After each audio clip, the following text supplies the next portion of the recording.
Hi, welcome to Srinivas Harvilli channel. ఎలా ఉన్నారండి? అందరూ బాగున్నారా? ఈరోజు మనము మన తెలంగాణ స్పెషల్ సర్వప్ప చేసుకుందామండి. సోరకాయ సర్వప్ప అండి. ఇది చాలా బాగుంటుంది. చిన్నప్పుడు నేను మా అమ్మమ్మ వాళ్ళ ఇంటికి వెళ్తే మా అమ్మమ్మ బాగా చేసి పెడుతుండే. నాకు ఈ రెసిపీ అంటే చాలా ఇష్టమండి.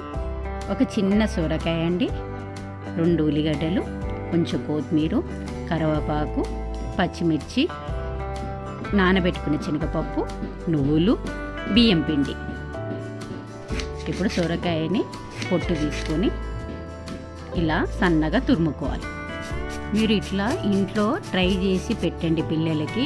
బయట ఫుడ్ కంటే ఈ ఫుడ్ చాలా బాగుంటుందండి. మీరు ఇలా ట్రై చేసి మీ పిల్లలు పెడితే చాలా ఇష్టంగా తింటారు. దీని రుచి కూడా తెలుసుకుంటారు. ఇప్పుడు కొన్ని పచ్చిమిర్చి తీసుకోండి, కొంచెం ఉప్పు వేసి దాన్ని కచ్చపచ్చగా గ్రైండ్ చేసుకోండి.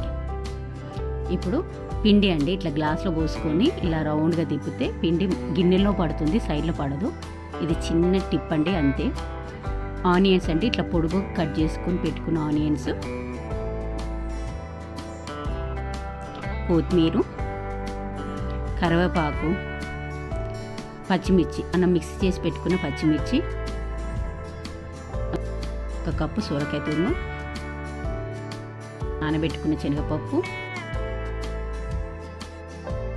కొన్ని నువ్వులు, తగినంత ఉప్పు వేసుకొని బాగా కలపండి. పసుపు, కొంచెం జీలకర్ర వేసుకొని బాగా కలపండి.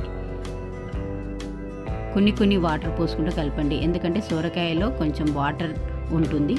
సో మనం కొంచెం చూసుకుంటా కలపాలి.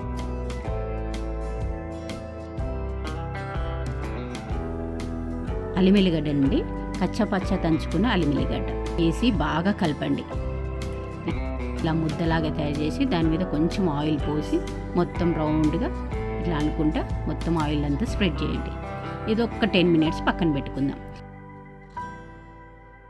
నేను జొన్న రొట్టె పెంక మీద చేస్తున్నానండి సర్వప్పను.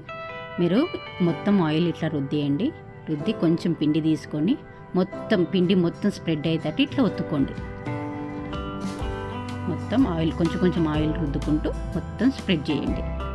ఇట్లా నీట్గా రౌండ్గా వచ్చేటట్టు మొత్తం స్ప్రెడ్ చేసుకోండి. ఇప్పుడు చిన్న హోల్స్ ఇట్లా ఫింగర్ తోటి పెట్టుకోండి.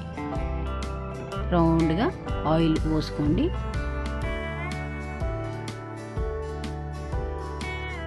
పెద్ద మంట పెట్టద్దండి, సిమ్లో పెట్టుకొని ఇది చేసుకోవాలి. పెద్ద మంట పెట్టుకుంటే పచ్చిగా ఉంటుంది. మనం సిమ్లో పెట్టుకొని చేసుకుంటే క్రిస్పీగా వస్తుంది. సో మనం సిమ్లో పెట్టుకొని ఈ సర్వప్ప చేసుకోవాలి. అప్పుడే ఇది టేస్టీగా బాగా రుచిగా వస్తుంది. 15 నిమిషాలు సిమ్లో పెట్టి ఉంచండి. ఇప్పుడు చూద్దామండి, 15 నిమిషాలు అయిపోయింది.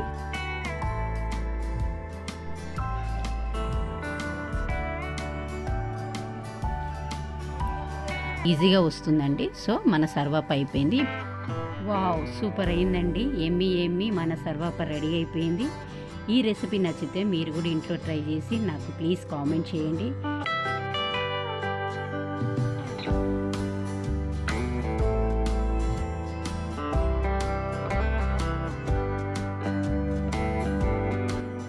Please like, share, subscribe my channel.